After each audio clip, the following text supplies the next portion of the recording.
hier ist.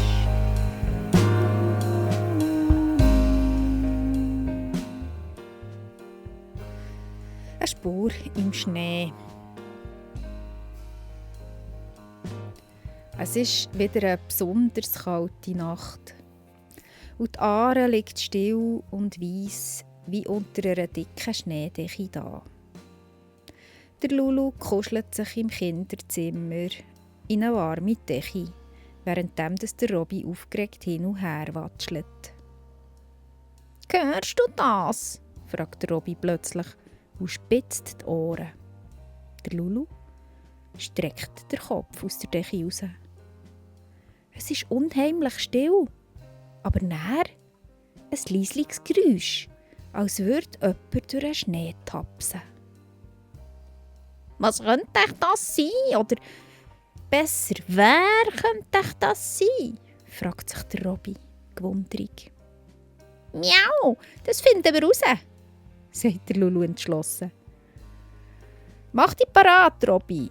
Es ist sehr, sehr easy kalt, gell?» Der Robby ist sich ja gewöhnt an kalt und er hat ja das gern. Die beiden schleichen zur Katzentür. Der Balkon ist glatt und verschneit. Und der Lulu testet die Oberfläche mit seinen Pfoten. «Miau, pass auf, Robby, es ist rutschig wie verrückt.» «Kein Problem für mich», rief der Robby und schlittert und rutscht und ziebt mit Schwung über den Schnee. Der Lulu schüttelt den Kopf, muss aber lachen. Und zusammen klettern sie runter und stehen bald im Garten. Die Spur führt nämlich zur Aare her. Und im Schnee entdecken sie die kleinen Pfotenabdrücke. Und der Lulu beugt sich vor und schnuppert. «Miau, das ist aber keine Katze. Vielleicht ein Fuchs? Miau!» Und jetzt gehen sie dieser Spur nach, die sich wie ein zarter Faden durch den Schnee zieht. Und als sie zur Brücke kommen, hören sie plötzlich ein leisliches Knacken. «Mama, was ist das?» «Hey Lulu, was ist das für ein Knacken? Hast du gehört?» «Miau, ja, wir müssen leise sein.» Unter der Brücke sehen sie etwas, das sich bewegt. Und der Lulu klettert jetzt ganz leise und vorsichtig runter, während der Robby ins Wasser hineinspringt. «Da ist jemand!» ruft der Robby und zeigt auf einen kleinen Biber. Und der ist mit Ästen beschäftigt und probiert, irgendetwas zu flicken hier. Also, er ist auf jeden Fall verzweifelt daran, einen Haufen Äste irgendwie in die Ordnung zu bringen. Der Lulu fragt: «Miau, hallo, brauchst du Hilfe?» Und der Biber schaut auf, seine Augen voller Sorge. Mein Bau ist kaputt. Der Schnee hat die Äste zerdrückt und ich kann ihn nicht mehr allein flicken.» Der Lulu nickt. «Miau, keine Angst, wir helfen dir.» «Ja, wir sind grossartige Baumeister», sagt der Robby, obwohl der Lulu ihn mit einem skeptischen Blick anschaut. Die Stofftiere sammeln Äste und Zweige, während der Biber sie sorgfältig in seinen Bau hineinarbeitet. Der Lulu findet besonders dicke Äste und schleppt sie mit seiner Kraft zum Biberbau her, während der Robby geschickt kleinere Zweigli an richtigen Platz legt. «Miau, das sieht schon sehr viel besser aus», sagt der Lulu. In dem Moment, wo der Lulu das sagt, kracht der ganze Bau wieder zusammen. «Oh je, oh je, oh je. Seht ihr, das passiert mir schon zum 10. Mal. Immer wieder geht alles zusammen. Ich weiss auch nicht, warum die Äste nicht haben wollen. Oh, jetzt müssen sie sich aber etwas anderes überlegen. Sie stöhnen und beißen zuerst auf einmal und überlegen. Und der Robby hat dann eine gute Idee. Du, ich glaube, die Äste, die rutschen immer wieder unten raus. Dort unten, weisst, wo sie ins Wasser hineingehen. Ich glaube, ich sollte dort mal runtertauchen und dort mal ein bisschen Steine herfugen, die die Äste dann ein bisschen stabilisieren und heben. Wäre das eine gute Idee? Sagt der Robby.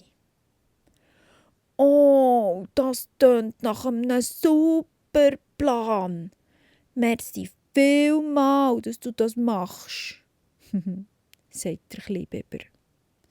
Er ist also schon ein bisschen überfordert mit seinem Bau, mit seinem Daheim, das doch jetzt eigentlich ganz sein und ihm durch den Winter ein stabiles, gutes Daheim bieten. Und sofort taucht der Robby runter ins Wasser und er sieht sofort das Problem. Dort hat es nämlich die Steine weggespült. Ein ganzer Haufen ist am falschen Ort. Die sind überall, auch wahrscheinlich vom Wasser. Oder vielleicht von einem Ast, der dort unten durch ist und einfach die ganzen Steine hat weggeräumt. Im Sand können die stecken und die Äste nicht so gut haben. Ausser man steckt sie ganz fest ein. Und das ist das, was der Robby jetzt als erstes macht. Einen nach dem anderen von diesen Ästen und von diesen Zweigen, wo der Biber und der Lulu von oben her abstecken, verankert der Robby tief in den Sand hinein. Und dann fugt er die schweren Steine her und legt sie noch gerade dort drauf, auf die Äste. Gerade dort, wo der Biberbau eigentlich angemacht ist, am Boden. Und der Biber, der weiss nämlich schon, wie dass er die Äste und die Zweige zusammenflechten muss, für das sie dann gut haben. Und jetzt, wenn sie im Boden sehr gut angemacht sind, hebt das Ganze ganz sicher bis in Frühling. Ja, der Robby gibt sich alle Mühe. Und erschöpft taucht er wieder auf. So, ich habe alles jetzt schön befestigt und eingesteckt und angemacht. Jetzt sollte das Ganze haben, so lang bis in Frühling. Ich habe ganz einen Steinhaufen vor einem Biberbau. Du solltest jetzt keine Probleme mehr haben. Und der Biber, der befestigt noch gerade die letzten Äste und Zweige und ist überglücklich und strahlt über das ganze Gesicht. Oh, ich bin so froh, dass ihr seid vorbeigekommen. Weil mitten in der Nacht, wer hätte mir denn helfen können? Meine Biberfreunde, die sind bei sich daheim, die sind sowieso meistens drin, jetzt im Winter, und niemand hat gemerkt, dass ich so Probleme habe, sonst wären die mir schon helfen. Zum Glück seid ihr vorbeigekommen, mitten in der Nacht. Miau, ja, wir sind darum nur in der Nacht unterwegs, denn wenn unsere lieben Kinder schlafen. Ja, und dann erleben wir die schönsten Abenteuer. Und heute mit dir. Merci, lieber Biber, das hat gefällt und ich bin froh, dass ich dir so gut helfen konnte. Der Robby ist mega stolz auf seine Arbeit, die er geleistet hat. Der Biber, überglücklich, strahlt über alle Backen und nachher gehen sie heim. Jeder in sein Nest. Der Biber in seinen neuen Biberbau, der Lulu und der Robby zur Katzenstege. Mögen fast nicht rauf, aber ja. Nach dieser Arbeit sind sie müde, kämpfen sich aber mit letzter Kraft das Katzenstegli auf, durch das Katzentürli durch und gehen so schnell wie sie können ins Bett, und sie sind todmüde. Gute Nacht, ihr zwei.